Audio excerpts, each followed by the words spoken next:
दोस्तों अगर घर की कंस्ट्रक्शन करवा रहे हो तो ये वीडियो सीरीज कभी मत छोड़ना, क्योंकि आज मैं शुरू करने वाला हूं घर की कंस्ट्रक्शन का पहला पार्ट, जिसमें मैं आपको बताऊंगा कि ड्राइंग मेकिंग चार्जेस क्या रहेंगे। आपका अगर 2D फ्लोर प्लान है, ड्राइंग बनाने का खर्चा क्या रहेगा, एलिवेशन बनानी है उसका खर्चा कितना पड़ता है 2024 में, इंटीरियर डिजाइनिंग का, प्लम्बिंग और इलेक्ट्रिक का, मॉड्यूलर किचन डिजाइन करने का या इंटीरियर वॉल डेकोरेट करने का, हर चीज का क्या खर्चा पड़ता है वो इस वीडियो में आपको मैं क्लियर करने वाला हूं।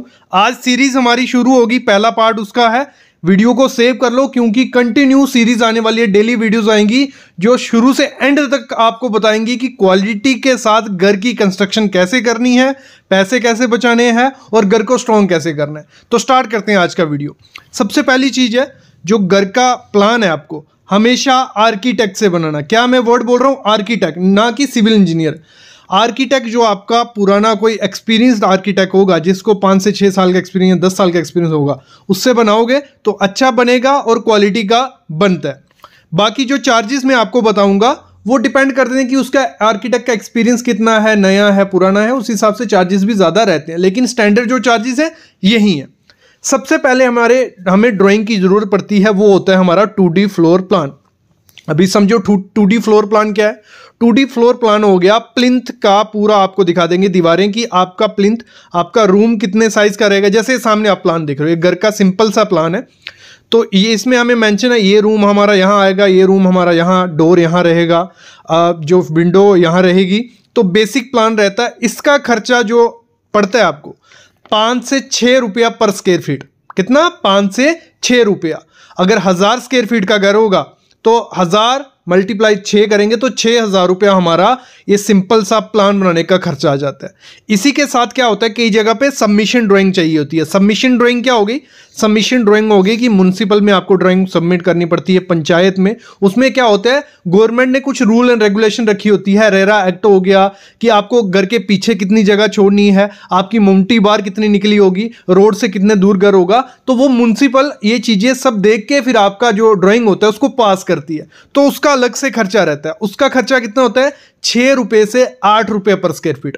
मतलब अगर आप 2D प्लान और साथ ही साथ सबमिशन, पूरी सबमिशन ड्राइंग बनाते हो तो आपको खर्चा कितना पड़ जाएगा? 12,000 से 15,000 रुपया मिनिमम खर्चा पड़ जाएगा अगर आप किसी आर्किटेक्ट से 2D प्लान बनाते हो। 2D प्लान का क्लियर हो गया। 2D प्लान क्या हो गया? ऐसा कुछ दिखेगा और इतना खर्चा आएगा। अगली जरूरत होती है हमारे घर को बनाने के लिए ड्राइंग की, वो होती है सरिये की डिटेल, स्ट्रक्चरल डिटेल जिसे बोलते हैं, जो हमारा स्ट्रक्चरल इंजीनियर बनाता है। देखो, आप प्लान लेके किसी स्ट्रक्चरल इंजीनियर के पास भी जा सकते हो, वो भी आपके लिए बना देगा। बाकी जिस आर्किटेक्ट से आप बनवा रहे हो उसके पास भी स्ट्रक्चरल इंजीनियर होगा, वो आपको बनवा के दे देगा। और स्ट्रक्चरल डिटेल में कैसे होता है, देखो ये स्ट्रक्चर की ड्राइंग कुछ ऐसी दिखती है जिसमें सरिये की डिटेल दी होती है, जिसमें हमें पूरा पता चलता है कि हमारे फुटिंग में कौन सा सरिया आएगा, कितना उसका डाया रहेगा, कौन सी कंपनी का, कौन सा ग्रेड, तो उसमें पूरा मेंशन होता है। फिर हमारे बीम में क्या सरिया रहेगा, हमारे स्लैब में क्या सरिया रहेगा, सीढ़ी में, बीम में, कॉलम में, हर चीज में हमें सरिये की डिटेल मिल जाती है और वो बहुत ज़रूरी होती है घर के लिए। इंडिया में ये लोग इग्नोर मारते हैं। मैं मोस्टली घर देखता हूँ जो 1-2 स्टोरी का घर बना रहे होते हैं, वो स्ट्रक्चर की डिटेल नहीं लेते हैं। जो ठेकेदार बोलेगा वही कर देंगे, या जो खुद से पुराना घर किसी का देखा होगा कि 16 mm का सरिया उसने डाला था, वो 16 mm का सरिया डाल देते हैं। वो गलत चीज है। कभी भी सरिये के साथ कॉम्प्रोमाइज मत करो। जब फ्यूचर में कभी अर्थक्वेक आ गया, कुछ सेटलमेंट हो गई मिट्टी, तो घर गिरने के चांसेस आते हैं, बड़े बड़े क्रैक आ जाते हैं, तो सही कैसे करोगे। तो अगर आपको स्ट्रक्चर की डिटेल बनानी हो, सरिये की डिटेल बनानी हो, तो आपको जो रेट चल रहा है वो है 8 रुपए से 12 रुपए पर स्क्वायर फीट। मतलब अगर आपका 1000 स्क्वायर फीट का घर है तो कुछ 8,000 से 12,000 रुपये आपका खर्चा आ जाएगा किसका? सरिये की डिटेल लेने का। और एक टिप मैं आपको जरूर दे दूं, कभी भी अपना जो डिटेल बनाओ सरिये की, तो ऐसे स्ट्रक्चरल इंजीनियर से बनाना जो सर्टिफाइड हो। कुछ ही स्ट्रक्चरल इंजीनियर सर्टिफाइड होते हैं, ऐसे तो कोई भी सरिये की डिटेल दे देगा, जिसने कुछ पता भी नहीं है वो भी गूगल से सर्च करेगा दे देगा, या पुरानी कंस्ट्रक्शन कोई ड्राइंग पड़ी है वो दे देगा। तो वैसा नहीं करना है, सर्टिफाइड से के पास जाना है।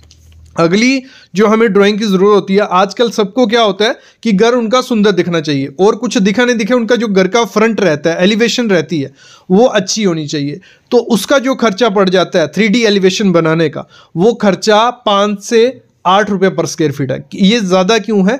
क्योंकि उससे हमें पूरा ये नहीं है कि आपको पूरा बना के दे देगा कि आपका घर कुछ ऐसे पिक दे देगा, पिक्चर दे देगा कि आपका घर ऐसा दिखेगा, नहीं, उसमें पूरा मेंशन करेगा जो टाइल है। जैसे ये सामने आप देख रहे हो, यहाँ एक तरफ टाइल लगी है, तो टाइल कौन सी लगेगी, कि कितना साइज रहेगा, ये जो पिलर है ये MS का पिलर लगेगा, ये कटिंग है इतने में कटिंग होगी, पूरी डायमेंशन दी जाती है। तो उसका हमें 5 से 8 हज़ार रुपया खर्चा देना है। अगर लगा लो आपका 1000 स्क्वायर फीट एलिवेशन, सामने का मुंह 1000 स्क्वायर फीट बन रहा है, मैं एग्जांपल ले रहा हूं, तो कुछ 5000 रुपए से 8000 रुपए आपको देना पड़ेगा, तो आपका फ्रंट का एलिवेशन वो बना के आपको दे देगा। क्लियर, ये हो गया।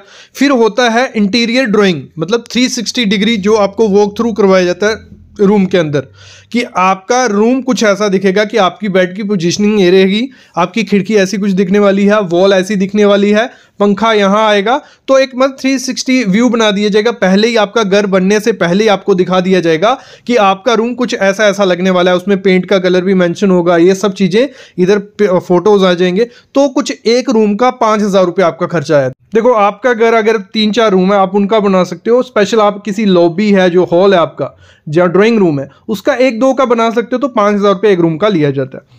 फिर आता है इंटीरियर डिजाइनिंग का। अब इंटीरियर डिजाइनिंग क्या हो गई, इंटीरियर ड्राइंग अलग हो गई, इंटीरियर डिजाइनिंग। इंटीरियर डिजाइनिंग में क्या हो गया, कोई एक रूम पकड़ लिया, आपका बेड का साइज क्या रहेगा, बेड कहाँ रहेगा, फिर आपका जो वार्डरोब रहेगा उसका साइज क्या रहेगा, आपकी फॉल सीलिंग कैसी दिखेगी, उसकी डायमेंशन पूरी कैसी रहेंगी, तो वो पूरी इंटीरियर डिजाइनिंग में आ जाती है। मतलब इंटीरियर डिजाइनिंग में आपका पूरा पैनलिंग का, आपके जो बेड के पीछे दीवार है उसमें पैनलिंग अगर चल रही है, कोई PVC, कौन सी PVC आएगी, जो गोल्डन पट्टी लगाई जाती है उसकी क्या डायमेंशन रहेगी, कलर कोड, पेंट का कलर क्या रहेगा, टाइल का कलर क्या रहेगा, टाइल का साइज क्या रहेगा, डोर का साइज क्या रहेगा, वो हो गया इंटीरियर डिजाइनिंग, जिसमें पूरा आपका डोर के कलर्स, हर चीज के कलर्स, कर्टन्स कैसे रहेंगे, तो वो इंटीरियर डिजाइनिंग, उसका खर्चा ज्यादा होता है, क्योंकि उसमें हर एक चीज की कलर कोडिंग, हर एक चीज की डायमेंशन देनी पड़ती है। तो 10 से 15 रुपए पर स्क्वायर फीट आपको पड़ जाता है एक रूम में। मतलब आपका 10 बाय 10 का कमरा है, तो आपको 10,000 रुपया एक रूम का डिजाइनिंग का खर्चा पड़ जाता है, जिसमें हर चीज की मटेरियल, उसकी प्राइसिंग वगैरह सब कुछ मेंशन कर दी होती है। ये हो गया। फिर MEP की ड्राइंग, मतलब इलेक्ट्रिक और प्लम्बिंग की ड्राइंग का खर्चा क्या रहता है, कि आपका पंखा कहाँ आएगा, आपके स्विचेस का डायमेंशन क्या रहेगा, नीचे से फ्लोरिंग से स्विच कितनी हाइट पे लगेगा, बेड के पास कितने स्विच लगेंगे, लाइट कौन सी लगेगी, पंखे का साइज क्या रहेगा, और साथ ही साथ आपके जो प्लम्बिंग का, अगर मैं इसी में ऐड करूं, प्लम्बिंग पाइप कहाँ से जाएगी, गर्म पानी कहाँ से आएगा, आपका हाथ धोने का एरिया कौन सा रहेगा, शॉवर का पॉइंट कहाँ रहेगा, सैनिटेशन पाइप का कहाँ रहेगा, तो हर चीज़ की डायमेंशन डिटेल दी जाती है। तो वो जो खर्चा पड़ता है MEP का, वो पड़ता है 8 से 12 रुपये पर स्क्वायर फीट। ये 2024 के रेट बोल रहा हूँ, रेट बढ़ चुके हैं, पहले ये कम थे।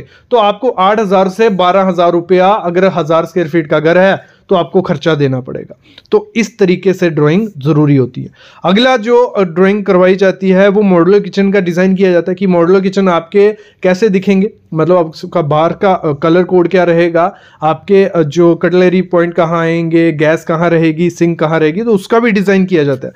तो उसका खर्चा 3 से 4 हज़ार रुपया हमें पड़ जाता है। मतलब 3 से 4 रुपये पर स्क्वायर फीट रहता है। अगर 10 बाय 10 की किचन है तो लगा लो आइडिया कि आपको खर्चा 3 से 4 हज़ार रुपये आपको खर्चा पड़ जाएगा ये ड्राइंग बनाने का। तो ड्राइंग बहुत इंपॉर्टेंट होती है घर की कंस्ट्रक्शन के लिए। अगर मैं लमसम पकड़ के चलूं 40 से 50 हज़ार रुपये अगर घर की कंस्ट्रक्शन में ड्राइंग पे खर्चा करोगे तो आपका पैसा भी बचेगा, क्वालिटी के साथ काम होगा, स्ट्रेंथ बनेगी घर की और अच्छा घर दिखेगा। लेकिन लोग क्या करते हैं, कुछ नहीं, मतलब ड्राइंग ठेकेदार को बोल देंगे, ठेकेदार ड्राइंग ले आता है जो पड़ी होगी और घर की कंस्ट्रक्शन स्टार्ट हो जाती है। छोटे से छोटा घर भी बनाओगे 5 से 10 लाख रुपया लगेगा। अगर वो 10 लाख ऐसे ही लगाना है तो क्या फायदा है उसका। तो मेरे ख्याल में हर एक आदमी को घर की कंस्ट्रक्शन जब भी करवानी है ड्राइंग मस्ट बनानी है, और ड्राइंग उसी से बनानी है जो सर्टिफाइड आर्किटेक्ट हो, स्ट्रक्चरल इंजीनियर हो, या जिसकी पुरानी ड्राइंग आपने देखी हो उसी के पास जाओ। ये नहीं है कि प्लान तो कोई भी दे देगा। गूगल पे आप सर्च करो, आपका जितना भी एरिया 30 बाय 50 का अगर प्लॉट है, सर्च करोगे 30 से 40 ड्राइंग के प्लान मिल जाएंगे। तो वो 5-6 हज़ार उनको क्यों देने, आप खुद से कर सकते हो। तो ये चीज है, जब आप किसी से प्लान या ड्राइंग बनवाते हो तो उसमें ऐड क्या होता है, जो लेआउट किया जाता है, चूना मारा जाता है साइड पे आके, वो फ्री होता है। मतलब जैसे आपने प्लान किसी से बनाया तो वो फ्री में एक बार चूना मार के आपको दे देगा। बाकी जो विजिट्स रहती हैं उसके एक्स्ट्रा चार्जेस हो सकते हैं, 500 भी हो सकता है, 1000 भी हो सकता है। और कुछ कंस्ट्रक्शन में अगर जो प्लान का रेट होता है या ड्राइंग का रेट है उसी में इंक्लूड होता है कि 3-4 विजिट आर्किटेक्ट मारेगा। तो ये चीज़ है, ये बेसिक डिटेल मैंने आपको दे दी, स्टैंडर्ड रेट आपको दे दी है। बाकी आर्किटेक्ट के एक्सपीरियंस पे, आपके एरिया पे भी डिपेंड कर सकता है। बाकी ये रेट इनफ है किसी भी ड्राइंग बनाने के लिए, रेजिडेंशियल घर के लिए। ये कमर्शियल रेट नहीं है, कमर्शियल रेट पे जाओगे तो वो इससे डबल ट्रिपल हो सकते हैं, लेकिन रेजिडेंशियल जो घर की कंस्ट्रक्शन करवा रहे हैं वो इस तरीके से करवाओ। ये पार्ट 1 हो गया। आज हमने कर लिया कि हमने ड्राइंग बना ली। कल हम करेंगे कि एग्रीमेंट करेंगे, कॉन्ट्रैक्टर को ढूंढेंगे कि अच्छा कॉन्ट्रैक्टर कैसे ढूंढना है, एग्रीमेंट कैसे करना है। फिर मटेरियल पे जाएंगे, हर एक मटेरियल की क्वालिटी चेक करेंगे, ब्रिक कौन सी लेनी है, सैंड क्या है। तो ये वीडियो, ये सीरीज अगर आप देख लोगे तो आप घर की कंस्ट्रक्शन अच्छे से करवा सकते हो। अलग से प्लेलिस्ट मैंने बना दी है, पहली वीडियो आज डल चुकी है, डेली वीडियोस आएंगी। Thank you guys.